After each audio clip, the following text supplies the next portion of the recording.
Praise the Lord, जय मसीह की। आप सभी का स्वागत है visionary radio and visionary TV पर। आज फिर से इस खूबसूरत प्रोग्राम में आप हैं। इस प्रोग्राम का नाम है मेरी बुलाहट। जी हाँ, इस प्रोग्राम में हम बुलाहट के बारे में सीखते हैं, एक्सपीरियंस के बारे में सीखते हैं और उन बातों के बारे में सीखते हैं जो परमेश्वर अपने लोगों को देता है और प्रभु के लोग उन कामों को करते हैं। जी हाँ, इस प्रोग्राम में फिर से हमारे साथ है सुरेंद्र कुमार विश्वकर्मा जी और आज हम इनके एक्सपीरियंस को सुनेंगे कि किस तरह से इन्होंने परमेश्वर के कार्य को पूरा किया और लोगों को सुसमाचार सुनाया। जी हाँ, ये एक्सपीरियंस हम आपके साथ इसलिए शेयर कर रहे हैं ताकि आप भी तैयार हो जाएं उस काम के लिए जो कि परमेश्वर ने हर एक जन को दिया है कि वो लोगों को सुसमाचार सुनाए। जी, मज़ेदार एक्सपीरियंस है, बहुत खूबसूरत एक्सपीरियंस है। ऐसे एक्सपीरियंस है जिसको देखकर और सुनकर आपको बहुत हंसी भी आने वाली है और आज आप इन सब बातों से बहुत सारी चीज़ें सीखने वाले हैं। तो आइए स्वागत करेंगे सुरेंद्र कुमार विश्वकर्मा जी का मेरी बुलाहट में। सबको जय मसीह की। फिर से मैं एक बार विजनरी रेडियो के माध्यम से आपके साथ में हूँ। पिछले एपिसोडों में मैंने अपने बुलाहट और अनुभव के बारे में शेयर किया था। आगे फिर मैं कुछ बातों को कि व्यक्तिगत तौर से कैसे सुसमाचार प्रचार करते हैं मैं आपको बताना चाहता हूँ। एक बार मैं राजकोट गया था। मैं एक्चुअली राजकोट की कंपनी में ही नौकरी करता था, पर एक होटल में रुका था। तो उस होटल में रुका तो उसके काउंटर मैनेजर था, उसकी उम्र 70 साल थी और उसके पूरे जो उसका काउंटर था, उसके काउंटर से कमरे में चारों तरफ बहुत सारी फ़ोटो लगी थी और कमरे में, होटल में, सीढ़ियों में चारों तरफ सब जगह बहुत सी फ़ोटो लगी थी। एक दिन रुकने के बाद मैंने दूसरे उससे सुबह से पूछा कि ये सब जितनी सारी फ़ोटो लगी हैं इसमें आप जिंदा कौन हैगा? बोले साहब सब जिंदा हैं। तो मैंने कहा इसमें परमेश्वर कौन हैगा? बोला साहब परमेश्वर है। तो मैंने पूछा आपके पिता कितने हैं? बोले मेरा पिता तो एक ही है। तो मैंने आपका पिता एक ही है तो ये सब भी क्या पिता है आपके? बोले सब पिता है। मैंने आपका पिता एक ही है ना। तो मैंने इसमें जिंदा कौन सा है? मैंने बताया जो मर जाता है उसकी फ़ोटो लगाते हैं, इसी की मूर्ति पूजा करते हैं या फ़ोटो लगाते हैं, इसका मतलब है कि ये मर गए। अब आप मुझे बताओ कि आपके पिता के तो उसका नाम क्या हैगा? आपका पिता एक है और उसका नाम भी एक ही है और आप बोलते हैं कि सब पिता एक हैं। मैं तो आपका पिता नहीं हूँ ना, उम्र की बात नहीं है। या आप मेरे पिता, मेरी उम्र से आप बड़े मेरे पिता हो सकते हैं। एक ही पिता है तो परमेश्वर भी इसी तरह एक ही है। वो कौन है आप जानते हैं उसको क्या?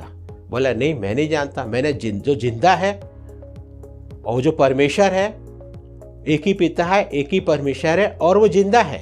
आपको नहीं मालूम? बोलता नहीं मुझे नहीं मालूम है। आपको प्रभु यीशु मसीह पर विश्वास करना पड़ेगा, वही परमेश्वर है और वही जिंदा है। इस तरह से उसको हमने यीशु मसीह के बारे में बताया। मैंने आपने जो भी कुछ किया है और जो जिंदा है उसको हम देख नहीं सकते हैं। जैसे आत्मा है, आत्मा परमात्मा है, परमात्मा परमेश्वर है। जो अंदर हमारे आत्मा है वो उसी की आत्मा है, वो परमेश्वर की आत्मा है। हम लोग एक आत्मा है। यदि आत्मा निकल जाए आदमी ढेर हो जाता है। आत्मा यदि निकल जाए तो आदमी मर गया। उसे क्या हुआ? उसका एक बाल कम नहीं होता, परंतु लगता है कि अरे इसको क्या हुआ? बोले यार मर गया। तो इसमें हुआ क्या? बोले कुछ नहीं, कोई देख नहीं पाता, पर वो डेड हो गया। उसके अंदर से आत्मा निकल गई। जैसे ये बॉडी है, मोबाइल है, जैसे मोबाइल होता है उसका सिम कार्ड निकाल दो, मोबाइल डेड हो गया। इस बात को हमने, ये पवित्र आत्मा ने मुझे कुछ मालूम नहीं था। ये देखिए हमको मालूम होता है ये बुलाहट है, हमारी कोई तैयारी नहीं। कई पास्टर लोग, 50 लोग, सेवक लोग बहुत तैयारी करते हैं और ट्रेनिंग करते हैं, बाइबल कॉलेजों में जाते हैं, कई शिक्षाएं लेते हैं, उसके हिसाब से फिर बोलते हैं। परंतु वो कभी कभी ये होता है कि हो सकता है उनकी बुलाहट कुछ और हो। मेरी बुलाहट, मुझे सोचता था मैं पादरी बनूंगा, सेवा करूंगा, बड़ा अच्छा है, कुछ नहीं करना। परंतु मेरी बुलाहट व्यक्तिगत तौर से थी और उस जगह प्रभु ने मुझे इस्तेमाल किया और मैंने उसको यीशु मसीह के बारे में बताया कि वो जिंदा परमेश्वर है। और हमने जो है परमेश्वर, आपने जितनी सारी फ़ोटो मूर्तियाँ लगा के रखी हैं, ये इसका मतलब जो जिंदा परमेश्वर है आपने उसको कन्वर्ट कर दिया। स्कूल से लेकर के मरते तक जमीन ज़्यादा प्रॉपर्टी पिता की नाम लिखा जाता, माता का नाम नहीं लिखा जाता है, पिता का नाम लिखा जाता है। पिता जो है वो जिंदा है, वो परमेश्वर है और वो प्रभु यीशु मसीह है। आप विश्वास करो। और बोला, उसने हाथ जोड़ लिया, धन्यवाद किया, बोले सर आज मुझे मालूम हो गया कि परमेश्वर कौन है, वो यीशु मसीह है। और इस तरह से प्रभु ने मुझे इस्तेमाल किया। और कुछ टैक्स वगैरह मेरे पास थे, किताब थी, मैंने उसको बताया कि मैंने जिंदा उसकी मूर्ति की, कोई फोटो की, कोई मूर्ति की ज़रूरत नहीं होती, खाली आप विश्वास से जिंदा रहो। आप घर से यहाँ पर आए हो ना, घर वालों को मालूम हो कि आप जिंदा हो करके, आपकी कोई फोटो की, कोई मूर्ति की पूजा तो नहीं लगा। बोले नहीं सर, कोई नहीं लगाया, खाली विश्वास से उसको मालूम है दिन भर ड्यूटी करूँगा, रात को घर चला जाऊँगा, उनको तो कोई इस पर भरोसा करने जरूरत नहीं। इस तरह से प्रभु इस्तेमाल किया। और जब मेरी कुछ तैयारी थी, मैं परमेश्वर का धन्यवाद करता हूँ कि प्रभु में इस्तेमाल किया और उसको मैं यीशु मसीह के बारे में बता सकता। एक बार मैं अहमदाबाद से राजकोट जा रहा था, बस का इंतजार करता, बस स्टैंड में था और बड़ा टेंशन था, बस लेट थी, 1-1.5 घंटे का टाइम था, खड़े खड़े परेशान हो रहा था, थका हुआ था। तो बस स्टैंड में ही एक जैन परिवार था, उसकी माँ, वो तीनों भाई, उनकी पत्नी, कुल मिला के 8 लोग थे वो लोग। मैंने आप लोग कहाँ जा रहे, बातचीत, तो बोले हम लोग सोमनाथ जा रहे हैं। मैं खड़ा था, मैंने आप लोग कहाँ से आ रहे हो? देखिए कैसे पवित्र आत्मा बताता है। बोले हम लोग चेन्नई से आ रहे हैं, चेन्नई के रहने वाले हैं और चेन्नई से हम लोग आए हैं और हम लोग सोमनाथ जा रहे हैं। मैंने आपके साथ आपकी माता भी जा रही है? बोले हाँ। मैंने आप चेन्नई से अहमदाबाद आया, अब अहमदाबाद से सोमनाथ जा रहे हो, क्यों? बोले नहीं, दर्शन करने के लिए, वहाँ एक बहुत बड़ा मंदिर है, उसके लिए जा रहे थे वो लोग, दर्शन करने के लिए। घर में जो देवी देवता हैं, जो मूर्तियाँ रखी हैं, वो लोग गुस्सा नहीं होंगे कि आप उनको छोड़ के यहाँ गए, फिर आप इस मंदिर उस मंदिर में ऐसे ज़िंदगी भर आप भटकते रहते हो। आपको ये मालूम नहीं कि परमेश्वर एक हैगा। ये तो वो वाली बात हो गई कि आपका 1 लाख रुपए है आपकी जेब में रखा, आपको मालूम नहीं, आप चेन्नई से अहमदाबाद, अहमदाबाद से सोमनाथ घूम रहे हो।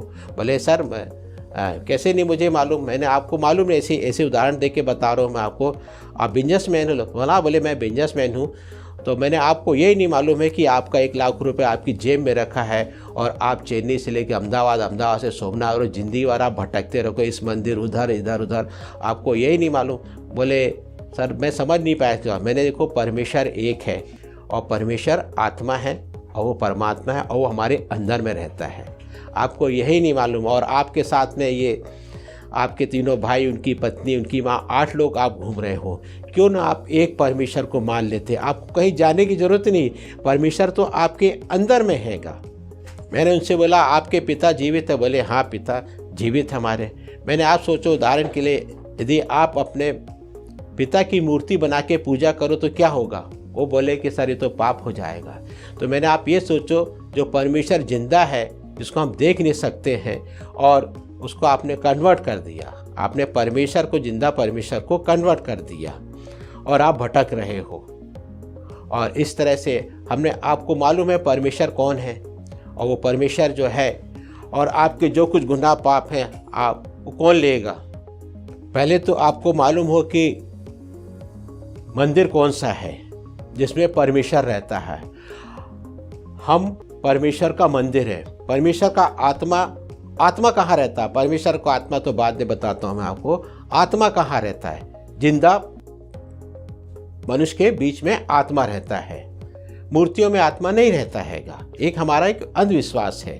तो ये हमारा जो शरीर है, इसके अंदर जो आत्मा है, ये मंदिर है, ये मंदिर है। परमेश्वर का वचन बोलता है, ये परमेश्वर, ये जो हमारा शरीर पवित्र आत्मा का मंदिर है, आत्मा हमारे यहाँ रहती हैगी। और इसी बात को बताने के लिए आपके चेन्नई में यीशु मसीह का एक चेला 2022 साल पहले आया, और आपको मालूम नहीं आप चेन्नई में रहते हैं। वो परमेश्वर जो है यीशु मसीह है, जिसने मनुष्य का रूप लिया, और वो प्रभु यीशु मसीह है, परमेश्वर होकर के उसने मनुष्य का रूप लिया, इसी बात को बताने के लिए कि परमेश्वर जिंदा है।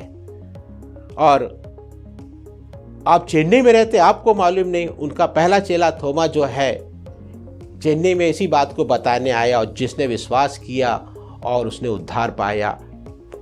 और इस तरह से आप भटकते रहोगे, समय खराब होगा, परंतु आप आज तक नहीं जान पाए कि परमेश्वर कौन है।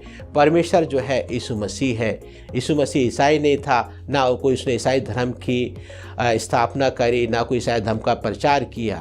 वो तो लोगों को बचाने के लिए संसार में आया। हमने जो भी कुछ किया, आप 8 लोग यहाँ पर, आप सबके अंदर जो कुछ आप लोगों ने किया आपके अंदर रिकॉर्ड है, और कौन नहीं लेने वाला, सब अपने आत्मा परमात्मा सब कुछ जानती है। आपने जो भी कुछ किया आपके अंदर रिकॉर्ड है।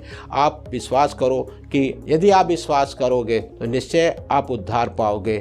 और आज मैंने आपको यही बात बताई, आप भटक रहे यहाँ से वहाँ, और जो है परमेश्वर जो है वो केवल प्रभु यीशु मसीह ही है, और वही बताने, और आज संसार में इसी बात को बताया जा रहा है कि जो परमेश्वर है वो यीशु मसीह है। उसका चले चेन्नई में, और आप चेन्नई से अहमदाबाद आ गए, और अहमदाबाद से आप सोमनाथ जा रहे हैं। अभी पता नहीं आगे जीवन में कहाँ कहाँ आप भटकते रहोगे। क्यों ना आप एक पर विश्वास करो और आपका उद्धार हो जाएगा। इस तरह से आधा घंटे बात चली, और मैंने उसको अपनी गवाही बताई कि मैं भी सब मूर्ति पूजा करता था, मज़ारों में जाता था, और मेरा जीवन ऐसा था, सिगरेट शराब का था, मेरे 5 करोड़ का बिजनेस मिला, और मैंने यीशु मसीह पे विश्वास किया, और मैं छुटकारा हो गया। मैं भी एक जांगी ब्राह्मण हूँ और जबलपुर का रहने वाला हूँ। और उन्होंने बड़ा धन्यवाद किया, और हाथ जोड़ करके जो भी कुछ था उन्होंने मुझे ग्रहण किया। कुछ टैक्स थे, कुछ बाइबल थी। उस दिन कुछ सच्चाई मालूम हो गई। हमने आप खामो खबटे, बेचारे बड़े साहब के उदास हो गए। उनके एक ही भाई से मेरी बात चल रही थी, और जब उसने अपने वो उनके जो साथ वाले थे, उसकी माँ थी और उसके जो भाई लोग थे, वो बोले थे क्या बात कर रहे थे। बोले अरे अब क्या, वो बेचारा बड़ा उदास हो गया कि हम लोग भटक रहे हैं, मंदिर तो ये हैगा। उनको बताया, और उसके बाद बस ये हम लोग चले गए। इस तरह परमेश्वर इस्तेमाल किया, और हमने उनको यीशु मसीह के बारे में बताया। मैं परमेश्वर का धन्यवाद करता हूँ कि प्रभु ने मुझे इस्तेमाल किया। ये मेरी बुलाहट थी, और उसके बाद मैं अपना बस पकड़ के राजकोट चला गया। तो ऐसे मुझे प्रभु इस्तेमाल करता है। इसी तरह से एक बार मैं भोपाल स्टेशन में रिटायरिंग रूम में स्लीपर क्लास वेटिंग रूम में बैठा हुआ था। एक साधु मिला, वो करीब 91 ईयर्स की एज थी। बाद में उससे पूछा गया, वो गेरुआ वस्त्र पहना हुआ था, और बाल्टी और तहमद लगे पूरे तरह बिछा करके बैठा हुआ था। पूरे 4-5 कुर्सियाँ घेर के रखा था। मैंने 2 घंटे टाइम था ट्रेन का। मेरे साथ एक पादरी भी थे। हम लोग कोई मीटिंग से लौट के आ रहे थे। देखिए कैसे पवित्र आत्मा काम करता है। हमने सब बाबा ही सब फैला के बैठे, हम लोग भी तो बैठेंगे, थोड़ा जगह तो मुझे आत्मा ने बोला तूने इससे अच्छे से बात नहीं करी, अब इसको क्या प्रचार करेगा। मैं थोड़ा सा शांत हूँ। मैंने प्रभु मुझसे गलतियों से ठीक से बात करना था, क्योंकि बाहर से तो साधु सन्यासी दिख रहा है। थोड़ी देर के बाद बातचीत हुई, और अटेंडेंट जो थी उससे स्लीपर क्लास वेटिंग रूम की, बोली बाबा टिकट दिखाओ। सबकी टिकट चेक कर रही थी वो। तो उसने बोला मेरे पास टिकट है। उसे टिकट नहीं दिखा। बोले है टिकट मेरे पास। बोले टिकट दिखाओ। तो मैंने बाबा तुम्हारे पास टिकट? बोले हाँ मेरे पास टिकट है, मैं रात को 1 बजे रामेश्वरम जाने वाला हूँ। तब तक मैं उसके बारे में कुछ नहीं जानता। मेरे भाई को भगाया। मैंने कहा नहीं नहीं, टिकट इनके रिजर्वेशन है, ये आगे यात्रा करेंगे। इस तरह से फिर मेरी वहाँ से बात स्टार्ट हुई। मैंने कहा, पूछा उनसे, 2 घंटे उनके साथ बातचीत करता रहा। मैंने बाबा आप इस रूप में कितने साल से हो, आप क्या करते थे? बोले मैं तो 26 साल से घर छोड़ दिया। मैंने आप कहाँ के रहने वाले हो? बोले मैं कानपुर का रहने वाला हूँ, मेरा नाम AK तिवारी है। मैंने अच्छा तो आप पहले क्या करते थे? बोले मैं डिप्टी डायरेक्टर था एयरफोर्स में। मैं तो सोच के रह गया कि बोला मैं डिप्टी डायरेक्टर एयरफोर्स में था, और मेरी बेटी जो मेरा बेटा जो है वो चीफ इंजीनियर है, और मेरी बहू जो है वह director reserve bank of India की है। मैंने अरे आप तो बहुत बड़े घर से हो। तो मैंने ये सब क्यों छोड़ दिया? बोले बस मोक्ष की तलाश में हूँ, मेरा उद्धार हो जाए, मैं घूम रहा हूँ करके। मैंने वाह। बोले मैंने 36 साल एक ही सीट पे बैठ के नौकरी करी, और कोई मुझे हटा नहीं सकता था। मैंने वाह। बहुत सारी बातें हुई। और मैंने आप घर नहीं जाते? बोला नहीं, कभी कभार मैं घर जाता हूँ, नहीं तो ऐसे ही घूमता रहता हूँ। मैं सोच के दंग रहा कि मैंने बताओ मैंने आपकी कितनी उम्र है? बोले मेरी 91 ईयर्स की उम्र, और खूब तम्बाकू गुटखा खाया हुआ था। बहुत नज़दीक में मेरी उससे बातचीत हो रही थी। मैंने वाह आप तो सब छोड़ दिए। फिर मैंने उनसे पूछा आप बताइए कि आप तो संसार, हम लोग तो पापी इंसान है, संसार में रहते हैं मोह, और आप तो बिल्कुल संन्यास ले लिए हो। ये मनुष्य को मनुष्य पैदा हुआ क्या मरने के लिए पैदा हुआ, और हम लोगों को मोक्ष पाने को, उद्धार पाने के लिए क्या करना चाहिए। उसने मुझे बोला, मैंने आप बताइए, आप तो ज़्यादा आइडिया है, कोई रास्ता है क्या। बोले कुछ नहीं, जितना जपोगे उतना जो है आपके कट जाएंगे। वो बोला जितना आप राम राम के नाम जपोगे, राम राम का नाम लो जितना, उतने आपके पाप कट जाएंगे, उद्धार हो जाएगा। तो उसने बहुत सारी बातें बताई, बहुत से श्लोक बताए। तो मैंने उससे पूछा आप कितने दिन से आप जप रहे हैं। बोले मुझे 26 साल हो गया। और मैंने कहा 26 साल हो गया, और उसके पहले तो आप नहीं जपते थे, पैदा हुए, बचपन, स्कूल कॉलेज पढ़ाई करी, नौकरी करी और सब किया। बोले नहीं, तब तो मैं नहीं करता था, ऐसी हल्की पूजा पाठ करता था। मैंने अच्छा, तो आपके हिसाब से मतलब राम नाम जितना जपो उतने आपके पाप कट जाएंगे। तो मैंने, मुझे आप ये बताइए, हर जात धर्म में बोलते हैं कि झूठ बोलना पाप है। 10 झूठ बोले, एक दिन में 3 का हिसाब लगा लिए तो 1 साल में 1000 झूठ बोले।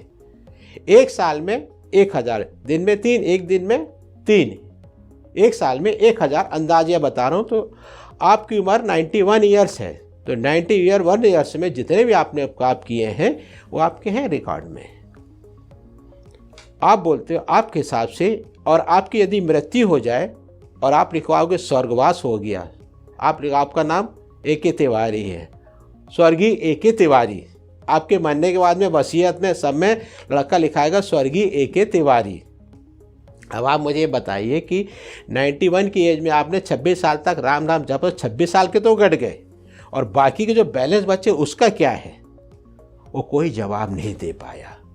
मैंने कहा उनसे, आपने जो भी कुछ किया है आपकी अंदर रिकॉर्ड है, आपकी आत्मा जानती है, आपने जो भी कुछ किया है सब कुछ आपको मालूम है, और वो कौन लेगा। इस 33 करोड़ के अंदर किसी पे आप लाद दीजिए। बोला नहीं, कोई रास्ता नहीं है, उसी के लिए तो मैं घूम रहा हूँ। मैंने आपकी ज़मीन जायदाद, रुपया पैसा, बीवी बच्चे, क्रिया कर्म, बोले नहीं, कोई रास्ता नहीं है। उसी तलाश में मैं 26 साल से घूम रहा हूँ, और बहुत देर तक उससे डिस्कस हुआ, पवित्र आत्मा ने अगुवाई करी। और पहले तो मैंने उसका कमरे को इस से बाइंड किया, और इससे पहले मैं अब बता रहा हूँ बाद में आपको, उनको भी बाइंड किया, इस लॉ में कवर किया, और फिर पवित्र ने गाइड किया। मैंने फिर उनको बताया कि कौन लेगा आपके, और किस पे कोई नहीं बता पाया। बोले हमने किसी का तो आप नाम बता, कोई तो अवतार लेके आया हुआ कि जो संसार को, मनुष्य जाति को छुटकारा दे, उद्धार दे। कोई बोले नहीं, कोई नहीं है, जैसा करो वैसा भुगतो। मैंने कहा यही रास्ता। बोले हाँ, संसार में जितने अच्छे कर्म करो उतना। मैंने, आप तो 26 साल से कर रहे हो, उसके पहले तो आपने 36 साल नौकरी करी, करोड़ों रुपए कमाया, बहुत पैसा होगा। उसके बाद फिर मैंने उनको बताया कि मैं आपको बताऊं, एक नाम है, वो प्रभु यीशु मसीह का नाम है, कोई जात धर्म की बात नहीं है। यदि आप विश्वास करो और यदि परमेश्वर का अनुग्रह आप पर हुआ तो निश्चय आपका उद्धार हो जाएगा। एक ही संसार में आया, परमेश्वर होकर के उसने मनुष्य का रूप लिया, वो प्रभु यीशु मसीह है। यदि आप विश्वास करो और सारे आज रात आप किसी स्टेशन पर यदि मौत भी हो जाए तो निश्चय आपका उद्धार होगा। उन्होंने हाथ जोड़ करके मुझे धन्यवाद किया। मैंने कोई जात धर्म नहीं बदलना आपको, केवल यीशु मसीह है। किसी जात धर्म की मैं बात करने का, अब व्यक्तिगत जो भी कुछ आपके अंदर में है मुझे नहीं बताना, संसार को कोई नहीं जानता, केवल परमेश्वर जानता, क्योंकि वो जो आत्मा है वो परमेश्वर की आत्मा है, और वो परमेश्वर जो है प्रभु यीशु मसीह है। यदि आप विश्वास को, निश्चय आपका उद्धार होगा। और इस तरह से प्रभु ने मुझसे अगुवाई करी, और मेरे पास में सब कुछ ट्रैक्स थे उनकी, साधु के, सिस थॉमसन के, और कुछ और भी ट्रैक्स थे, और एक ऐसा बाइबल था। मैंने, आप इसको पढ़िए और यीशु मसीह पे विश्वास करें। जो भी कुछ आपने आज तक के किए सारे पाप आप अपने मन से, अपनी आत्मा से उस पर लाद दीजिए। और मैं परमेश्वर धन्यवाद करता हूँ, उन्होंने बड़ी इज्जत के साथ में ग्रहण किया, और जो ट्रैक्स और सब बाइबल दिए तो उसने अपनी झोली में रख लिए, और इसमें 2 घंटे लगा, और उनको मैंने यीशु मसीह के बारे में बताया। मैं परमेश्वर धन्यवाद करता हूँ। तो ये बुलाहट होती, जबकि मुझे नहीं मालूम था, हमको तो 2 घंटे का टाइम था, हमने चलो इसी प्रकार से बैठते हैं, खुद देखेंगे बातचीत, परंतु ये ऑटोमेटिक हुआ। मैं परमेश्वर धन्यवाद करता हूँ। इस तरह से और भी इस तरह के एक्सपीरियंस मेरे जीवन में है। बहुत से लोग मिले, आगे नेक्स्ट एपिसोड में उन सब बातों को आपके साथ शेयर करूँगा और कैसे अनुभव रहे। और आज प्रभु इसी तरह से मुझे इस्तेमाल कर, आज भी मैं व्यक्तिगत तौर से सुसमाचार प्रचार करता हूँ, और कभी आगे ऐसा लगा तो मैं आप लोग को सिखा भी सकता हूँ, जो मुझे प्रभु ने योग्यता दी कि कैसे किसी को भी व्यक्तिगत सुसमाचार प्रचार करते हैं और यीशु मसीह के बारे में बताते हैं। प्रभु आपको सबको बड़ी आशीष दे। जय मसीह की। नेक्स्ट एपिसोड में हमारी फिर से मुलाकात होगी। जब तक प्रभु आपको आशीष दे। आपने बहुत सारे एक्सपीरियंस सुने हैं सुरेंद्र कुमार विश्वकर्मा जी से। ये एक्सपीरियंस सच में आपके बहुत मददगार है कि आप भी सत्य को लोगों को सुनाएं। जी, ये एक सेवा ऐसी है जो परमेश्वर ने आपको, मुझको और हम सबको दी है कि हम जाएं और लोगों को सुसमाचार सुनाएं, और किसी भी रीति से अपने आप को ये काम करने से कभी भी ना रोके। अगर 12 चेलों ने अपने आप को रोका होता तो आज पूरी दुनिया में यीशु मसीह, प्रभु यीशु मसीह के नाम को कोई भी नहीं जानता, और उद्धार शायद इज़राइल में ही रुक जाता, यरूशलेम में ही रुक जाता। परंतु वो 12 चेले जिन्होंने मिलकर पूरी दुनिया में धूम मचा दी और यीशु मसीह के नाम को पूरी दुनिया में फैलाया। और आज हम सबकी ये रिस्पॉन्सिबिलिटी है कि हम इस काम को, इस परमेश्वर के द्वारा दिए गए काम को पूरा करें। Praise the Lord. फिर से हम मिलेंगे इस प्रोग्राम में, मेरी बुलाहट में। सुनते रहिए, देखते रहिए विजनरी रेडियो एंड टीवी। प्रभु आप सबको बहुत आशीष दे। Praise the Lord. जय मसीह की।